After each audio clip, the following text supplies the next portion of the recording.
I had carpal tunnel surgery done here at the Kalkaska Hospital. Carpal tunnel is not a real serious thing unless you lose your nerves. And I was afraid that I would lose the nerves in my hand if I didn't have it done. It was so convenient to have the surgery here because I was in and out in 4 hours and I was on my way. I stopped and had lunch on my way home and I felt great. And as much as I've been to the hospital, I had never been upstairs here until my surgery, and I was blown away. It's more like a personal feeling rather than like a big hospital. You get more of a small hometown feeling. It's very nice to have Dr. Gross close and the other doctors that come out here to do surgeries. If the roads are bad or it's snowing or whatever, you can have it done here. My husband has been coming here for almost 21 years and they've redone the whole place and it's just beautiful. And so it's part of our life, so we almost feel like it's home. I've qualified for the Junior Olympics 3 times and I've gone 2 times. Skiing's my one love.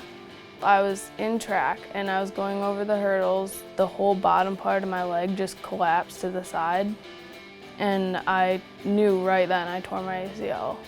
I just knew it. My knees are very critical to me when I'm skiing. After my injury happened and I was sitting in my bed healing from my surgery, I was thinking I'm probably not going to make it this year. When I came back to Bear Lake to start the school year, I started therapy at West Shore. I liked working with Brian and Jamie because they were really on top of things. When I was out in Colorado and Brian called me, it really reassured me that they cared about me and they were thinking about me. It was just at the right time when I had overskied my knee the first day, and he gave me some tips on what to do. I think that considering my injury, I did really well just because I didn't expect to be able to put that much pressure on it. In 4 years, I want to be at the Olympics. I'm shooting for that. I'm not sure if it'll happen, but I want it to happen. Brian and Jamie really kind of inspired me while I was going through therapy by just they're helping people every day, and it seems like a really cool job to do after the Olympics, and that might be a career that I want to do. 5:45, I woke up and I could feel my throat swelling. And I knew from my past experience that I had to get to the hospital. And when I walked in, I was immediately relieved because everybody was focused on me. Doctors coming, nurses coming. Everyone knew that I had an extreme problem. I knew I was in trouble, but I was not scared. I looked in Dr. Mitri's eyes and I knew I was safe. They had tried 3 times to get a tube down my throat. I was not breathing. They decided Dr. Bowden had to do a tracheotomy. He did it, and I have a little scar. It's nothing. Every day I am thankful for Dr. Bowden. He saved my life. I am nobody. I didn't have to be somebody special. The hospital come to my services, to my needs, without me even having to be somebody special. So that was unbelievable to me. They figured me out and pulled me out of this. They didn't have to send me to someplace else. They saved me here. I've been here before, and I'll be here again. Hopefully not so serious.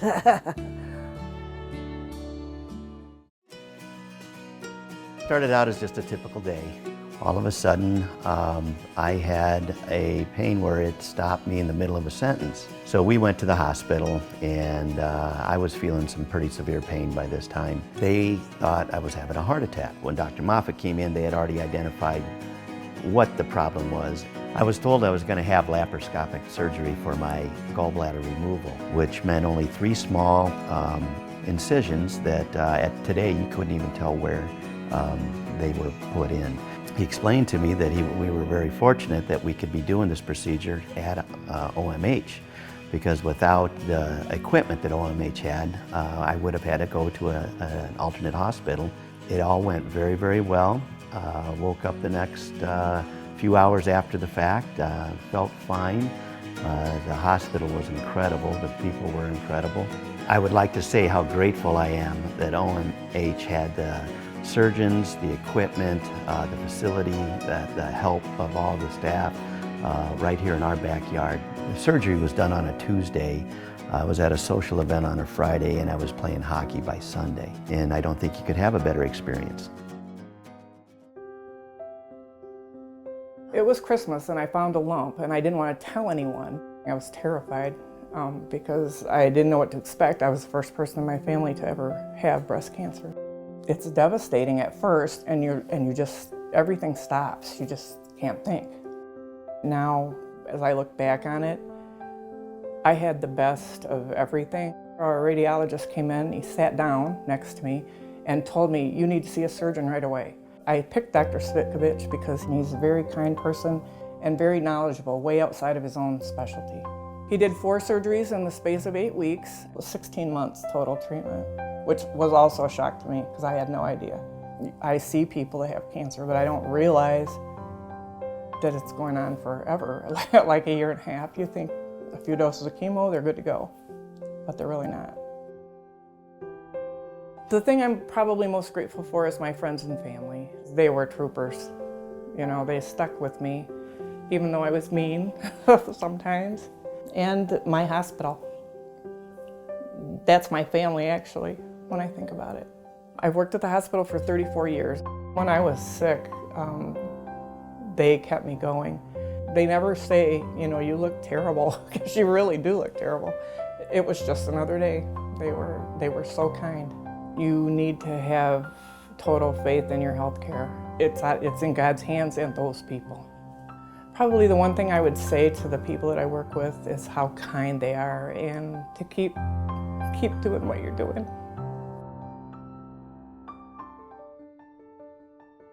My sister Jean went to visit her daughter, and that night she got really sick.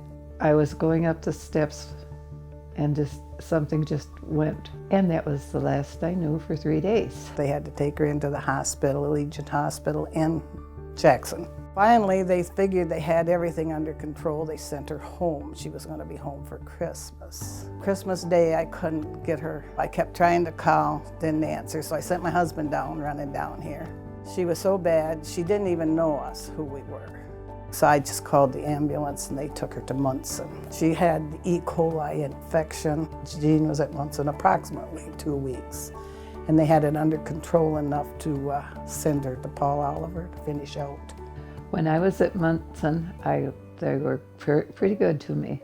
Not like Paul Oliver, though. Paul Oliver was better because it's home. I was very happy when she got moved to Paul Oliver. She was in the acute care section. It was just super. She got great care in the rehab center. Each day I went, she was progressing. They have done so much for my sister that she is better now than I have seen her in 2-3 years. I figured she was going to keep going downhill, and they brought her back so nice. I had just lost my brother, and then to have my sister recuperate as well as she did, it meant an awful lot because I didn't want to lose another one. Munson saved my life. Paul Oliver made me want to live. April 9th of 2014, I was diagnosed with colorectal cancer. If I had known my family history, I would have had my colonoscopy sooner and I wouldn't be facing what I'm facing today. Since my diagnosis, I spent my time between Munson Medical Center and Charlevoix. To have Charlevoix Hospital just down the road for me it's a godsend. It's a little hospital, you know, they know me, and you know, you can't get that at a larger hospital. I love Dr. Riddle. He is just a joy to walk, you know, to see him walk in the room, and he cares so much about his patients. I don't know if I'd be smiling today if it wasn't for, you know, Dr. Riddle and Karen Hadley and my oncology nurse Mindy and Nancy. They give more than I've ever expected. When I first entered, you know, Charlevoix Hospital and walked around and saw that beautiful waiting room, I was like told my husband, I said, I'm just gonna come out here in the wintertime and hang out and watch, just watch the waves roll in. And then when Karen told me that they were turning that into the infusion clinic, I thought, how wonderful. Such a beautiful thing for the chemo patients. There's a lot to enjoy in my life, and I don't let myself dwell on the negatives. We got a lot of love in this house, so we spread it around. Whatever life brings my way, I intend to embrace it. Good, bad, it's life, and it's not to be taken granted. Last August, we decided to go for a walk in the evening, and my daughter was struck by a drunk driver. And I went into the road to help her. And then I was hit. She was under his vehicle.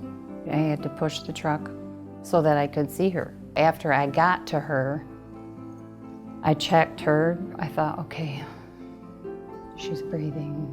She was moaning, and I thought, oh, dead people don't moan, so good, she's alive. Not a lot of time happened after that before I heard a bunch of people going, whoa, whoa, whoa. And it was a car coming from behind me that hit me. I'm laying there thinking, what happened?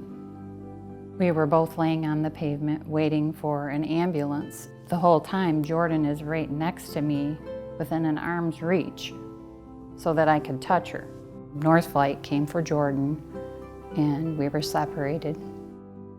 When we got to Munson, Jordan was already in one of the trauma bays, and I was wheeled into the second trauma bay. I wanted my daughter to get the help she needed. I didn't want to waste anybody's time with my help. My husband showed up in Munson trauma room, and he tells me he's gonna go with her. When I wanted to go, but I couldn't. Northlight took Jordan to DeVos, and I was happy that she was going to be able to get the care she needed. Jordan's pelvic injuries were the most severe. She was in a wheelchair for 2 full months and physical therapy for 6 months. I suffered a C1 fracture and a knee laceration and a broken great toe. I was having to have a halo put on the next day by Dr. Zimmerman. I was in a halo for 10 weeks, and then I got it off on Halloween. Dr. Zimmerman wanted me to keep it on 1 more day so I could use it as a costume. And I said, no, I'm not that big into Halloween anyway, so let's get it off. There's been some really trying times, but I feel like God has been there and heard our prayers. Munson's trauma team was there for us when we needed them the most. I believe we both got the best care we could get. It was the worst day of my life, and I'm thankful that the people in her trauma room were focused, were able to help her in a way that she needed to be helped.